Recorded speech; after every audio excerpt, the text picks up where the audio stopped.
kami dari kelompok 12 Sejarah Perkembangan Islam di sini akan memaparkan hasil diskusi kami mengenai teori masuknya Islam di Nusantara yang akan dipaparkan oleh saya, Raihana Pratamya Zara, dengan NIM 12321200072. Lalu di sebelah kiri saya ada Binta Alkana dengan NIM 123212074. di sebelah kanan saya Rian Oktaviani dengan NIM 123212093. Lanjut saja kita ke pemateri yang pertama yang akan dipaparkan oleh Tria Nur Oktaviani. Waktu dan tempat saya persilahkan. Kedatangan Islam ke Indonesia. Penganut agama Islam di Indonesia berada di posisi atas karena penganutnya yang sangat banyak.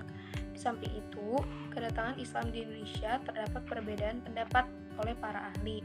Yang pertama adalah pendapat dari Pisnapel dari University of Leiden. Dia mengaitkan asal-muasal Islam di Nusantara dengan wilayah Gujarat dan Malabar. Menurut dia, orang-orang Arab bermazhab Syafi'i bermigrasi dan menetap di wilayah India. Kemudian orang-orang di India membawa Islam ke Nusantara. Ini adalah pendapat Mukite yang menyimpulkan bahwa tempat asal Islam di Nusantara adalah Gujarat. Kesimpulan Mukite ditentang oleh Fatimi. Ia berpendapat bahwa mengaitkan seluruh batu nisan yang ada di Pasai termasuk batu nisan Maulana Malik Al-Saleh dengan Gujarat itu adalah keliru. Menurut penelitiannya, bentuk dan gaya batu nisan Malik Al-Saleh berbeda sepenuhnya dengan batu nisan yang terdapat di Gujarat dan batu-batu nisan lain yang ditemukan di Nusantara. Fatimi berpendapat bentuk dan gaya batu nisan itu justru mirip dengan batu nisan yang terdapat di Bengal. Oleh karenanya, seluruh batu nisan itu hampir dipastikan berasal dari Bengal. Dalam kaitan dengan data artefak ini, Fatimi mengkritik para ahli yang mengabaikan batu nisan Siti Fatimah yang ditemukan di Leran, Jawa Timur.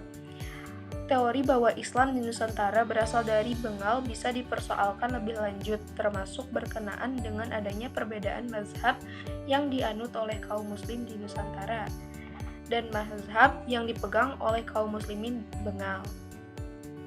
Selanjutnya adalah Arab teori yang dikemukakan oleh Morrison mendukung pendapat yang disampaikan oleh Arnold yang menulis jauh sebelum Morrison. Arnold berpendapat bahwa Islam dibawa ke Nusantara antara lain juga dari Coromandel dan Malabar. Menurut Arnold, para pedagang dari Coromandel dan Malabar mempunyai peranan penting dalam perdagangan antara India dan Nusantara. Sejumlah pedagang besar ini mendatangi pelabuhan-pelabuhan dagang dunia, Melayu Indonesia, di mana mereka ternyata tidak hanya terlibat dalam perdagangan, tetapi juga dalam penyebaran agama Islam. Dari Mesir. Hadramaut Kaisar memandang Islam di Nusantara berasal dari Mesir. Pendapatnya ini didasarkan pada pertimbangan kesamaan kepemilikan penduduk muslim di kedua wilayah kepada mazhab Syafi'i. Teori Arab ini juga dianut oleh Neyman Dade Hollander dengan sedikit catatan. Mereka bukan dari Mesir, melainkan dari Hadramaut. Sebagai ahli Indonesia setuju dengan teori Arab ini.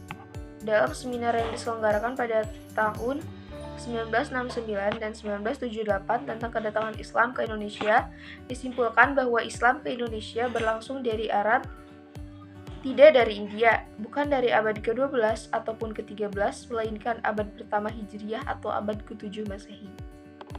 Selanjutnya adalah proses penyebaran Islam di Indonesia. Yang pertama, proses penyebaran Islam di Indonesia adalah melalui saluran perdagangan. Jalur perdagangan ini adalah tahap awal masuknya Islam ke Indonesia. Pada waktu itu, banyak pedagang muslim yang berdagang ke Indonesia, hingga akhirnya mereka membentuk sebuah pemukiman. Mereka semua bekerja sama untuk menyebarkan agama Islam, dan hal ini pendakwah mentransfer nilai, ilmu, dan keterampilan proses ini, kemudian membuat Islam diterima secara luas di masyarakat. Dan juga saluran islamisasi melalui perdagangan ini sangat menguntungkan karena para raja dan bangsawan turut serta dalam kegiatan perdagangan. Bahkan mereka menjadi pemilik kapal dan saham. Yang kedua adalah saluran perkawinan. Saluran perkawinan adalah proses islamisasi yang secara mudah dan tidak untuk dilakukan. Hal ini dikarenakan pernikahan adalah ikatan lahir batin. Jalur perkawinan ini jauh lebih menguntungkan apabila antara saudagar muslim dengan anak bangsawan atau anak raja dan anak adipati, karena raja dan adipati atau bangsawan itu kemudian turut mempercepat proses islamisasi. Yang ketiga adalah saluran tasawuf. Tasawuf adalah ajaran yang berusaha mendekatkan umatnya kepada Allah SWT, Sang Pencipta. Tasawuf pada saat itu sangat efektif dan mampu mengadaptasi dan mempercepat penyebaran Islam dalam masyarakat umumnya. Pendekatan sofistik dalam dakwah inilah yang mampu mengakomodasi budaya.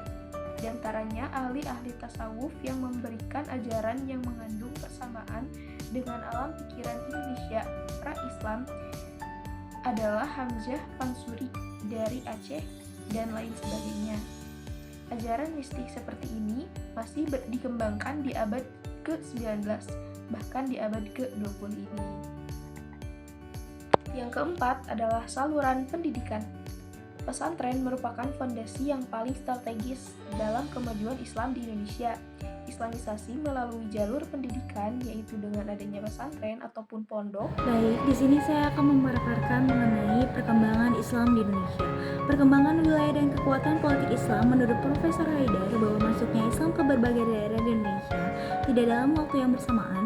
Namun, para sejarawan sepakat bahwa Sumatera adalah daerah pertama yang didatangi Islam, kemudian berlanjut ke Tanah Jawa. Hal ini dikarenakan situasi politik di Tanah Jawa, yaitu melemahnya kerajaan Majapahit yang menyebabkan bupati-bupati di daerah pesisir memeluk Islam. Seiring waktu Islam menjadi kekuatan baru dalam proses perkembangan masyarakat Jawa.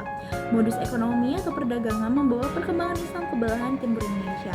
Maluku pada abad ke-14 Masehi, Sulawesi Selatan pada abad ke-15 dan kemudian berlanjut ke daerah Kalimantan, Banjarmasin pada awal abad ke-16, tepatnya tahun 1550. Untuk menguatkan pembahasan tentang perkembangan Islam di Indonesia, tempat dan waktu Islam masuk ke berbagai wilayah Indonesia, mulai dari daerah Sumatera yaitu Barus, Aceh, dan Pasai pada abad ke-12 hingga abad ke-14, dan berkembang pesat pada abad 15 sampai dengan abad ke-16 Masehi. Dari Aceh, Islam kemudian berkembang ke daerah Jawa yaitu Jepara, Tuban, Gresik pada abad ke-14, kemudian berlanjut ke daerah Ternate dan Tidore pada abad ke-15. 10 tahun kemudian Islam masuk ke daerah Demak pada tahun 1480 dan berkembang pesat dengan berdirinya Kerajaan Demak pada tahun 1575 hingga 1580 Masehi. Islam sampai ke daerah Banten dan Cirebon pada tahun yang bersamaan yaitu 1525 atau abad ke-15 Masehi, sedangkan daerah Kalimantan, Buton, dan Banjarmasin Islam datang pada abad ke-16 Masehi 1580. Perkembangan Islam di daerah ini ditandai dengan berdirinya Kerajaan Banjar tahun 1580 hingga 1588 pada tahun yang sama, dengan berakhirnya Kerajaan Islam Banjar berdiri pula Kerajaan Islam Mataram pada tahun 1588 hingga 1749. Masuk dan berkembangnya Islam di Makassar terjadi di awal abad ke-16 yaitu 1605 hingga 1669. Proses Islamisasi yang dilakukan para dai melahirkan komunitas-komunitas muslim di berbagai daerah yang mendorong berdirinya kerajaan-kerajaan Islam. Menurut Profesor Haidar, perkembangan Islam di Indonesia tidak dapat dipisahkan dari perkembangan politik. Kerajaan-kerajaan Islam sebagai kekuatan politik di satu sisi dan semangat dakwah para mubalik sangat mempengaruhi proses Islamisasi di Indonesia. Kerajaan Islam pertama di Nusantara adalah Palak yang berdiri pada 1 Muharram 225 Hijriah. Secara sosiopolitik, puncak berpengaruh Islam paling mudah dibuktikan dengan tumbuhnya kerajaan-kerajaan Islam di berbagai wilayah Indonesia.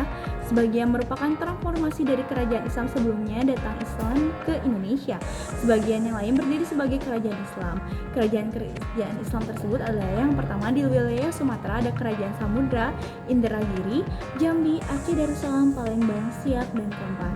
Di wilayah Jawa ada Kesultanan Cirebon, Demak, Banten, Pajang, dan Mataram. Wilayah Nusa Tenggara ada Kesultanan Lombok dan Sumbawa dan Kerajaan Bima. Di wilayah Maluku ada Ternate dan Tidore. Di wilayah Sulawesi ada Kerajaan Bone, Wajo, Gowatolo. Dan di Kalimantan ada Banjar, Kutai, dan Pontianak. Terlepas dari polemik tanpa akhir oleh para ahli sejarah tentang jalur masuknya Islam di Indonesia, tidak mengubah satu hal bahwa Islam mengalami perkembangan yang sangat signifikan dan menjadi agama mayoritas penduduk Indonesia. Hal ini dibuktikan dengan berdirinya kerajaan-kerajaan Islam sebagai sebuah kekuatan politik. Dalam catatan sejarah, masing-masing kerajaan Islam disebut memiliki peran dan perkembangan Islam di Indonesia. Terima kasih. Di sini saya akan memaparkan materi mengenai meninjau peran ulama pada perkembangan Islam. Melekat kuat pada dua sosok, yaitu pertama, saudagar yang menyebarkan Islam melalui perdagangan, sekaligus pemompa detak jantung perekonomian rakyat. Dan kedua, pada sosok sultan yang menyebarkan Islam melalui kekuasaannya pada abad ke-15 sampai 17 ketika sosok ini mengkristal. Ini dapat dipahami dari pemaknaan bahwa ulama sufi adalah kelompok elit, saudagar, pemimpin gerakan sosial keagamaan, dan juga kaum bangsawan. Penguasa, kaum bangsawan dan raja-raja Islam adalah saudagar yang menguasai jalur perdagangan. Begitupun dengan saudagar adalah ulama penyebar Islam. Karakteristik yang mengkristal pada diri dai penyebar Islam inilah yang membuat perkembangan Islam berlangsung secara efektif. Pada masa ini, Islam dikembangkan melalui 3 jalur sekaligus. Yang pertama ada kultural atau dakwah, pendidikan, seni, kebudayaan, dan perkawinan. Struktural, politik, dan kekuasaan. Ekonomi, jalur perdagangan. Perbedaan ini disebabkan karena masuknya Islam ke daerah Indonesia tidak dalam waktu yang bersamaan. Di samping itu, keadaan politik dan sosial budaya daerah-daerah ketika didatangi Islam juga berlainan. Perkembangan Islam secara struktural atau pada level birokrasi diawali dengan masuk Islamnya para raja-raja yang kemudian diikuti oleh rakyatnya. Para ulama di samping sebagai pewaris para nabi juga berperan sebagai penyatu budaya lokal dengan Islam. Di antara lain adalah 1. Kesultanan Demak. Kesultanan Demak merupakan kerajaan Islam pertama di Pulau Jawa yang berdiri sejak akhir abad 17. Setelah runtuhnya ibu kota kerajaan Majapahit di Trawulan oleh Wangsa Gerindra Wardana dari kerajaan Kediri pada tahun 1474. Kesultanan ini dipimpin oleh Raden Fatah, putra dari Brawijaya, dan ibunya seorang putri dari Campa. Yang kedua ada Sunan Kalijaga. Sunan Kalijaga adalah putra Tumenggung Wilaktita Bupati Tuban. Sunan Kalijaga dikenal sebagai tokoh Wali Songo yang mengembangkan dakwah Islam melalui seni dan budaya. Sunan Kalijaga termasyhur sebagai juru dakwah yang tidak saja piawai dalam mendalang, melainkan dikenal pula sebagai pencipta bentuk-bentuk wayang dan lakon-lakon carangan yang dimasuki ajaran Islam. Yang ketiga ada Sunan Kudus, Ja'far Shodiq. Sunan Kudus adalah putra Sunan Ngudung. Sunan Kudus dikenal sebagai tokoh Wali Songo yang tegas dalam menegakkan syariat. Namun, seperti wali lainnya juga, Sunan Kudus dalam berdakwah berusaha mendekati masyarakat untuk menyelami serta memahami kebutuhan apa yang diharapkan masyarakat. Itu sebabnya Sunan Kudus dalam berdakwah mengajarkan penyempurnaan alat pertukangan, kerajinan emas, pandai besi, membuat keris pusaka, dan mengajarkan hukum-hukum agama yang tegas. Selanjutnya ada Sunan Ampel. Sunan Ampel merupakan tokoh tertua Wali Songo pengganti ayahnya Syekh Ibrahim As-Samarkandi. Ia berperan besar dalam mengembangkan dakwah Islam di Jawa dan tempat lain di Nusantara melalui pesantren Ampel Denta. Sunan Ampel mendidik kader-kader penggerak dakwah Islam seperti Sunan Giri, Raden Patah, Raden Kusen, Sunan Bonang, dan Sunan Raja. Perdebatan hangat tentang berbagai praktek Islam yang disinyalir masih membawa sisa-sisa agama lama kerap dikutip sebagai bukti dari proses yang belum tuntas itu. Model peralihan agama masyarakat yang demikian ini disebut dengan model adesi, yaitu model agama di mana pemeluknya menerima agama baru, tetapi pada saat sama masih mempertahankan berbagai anasir keyakinan lamanya dan berupaya mendamaikan keduanya. Perkembangan model ini berjalan secara evolusioner dan memakan waktu yang sangat lama.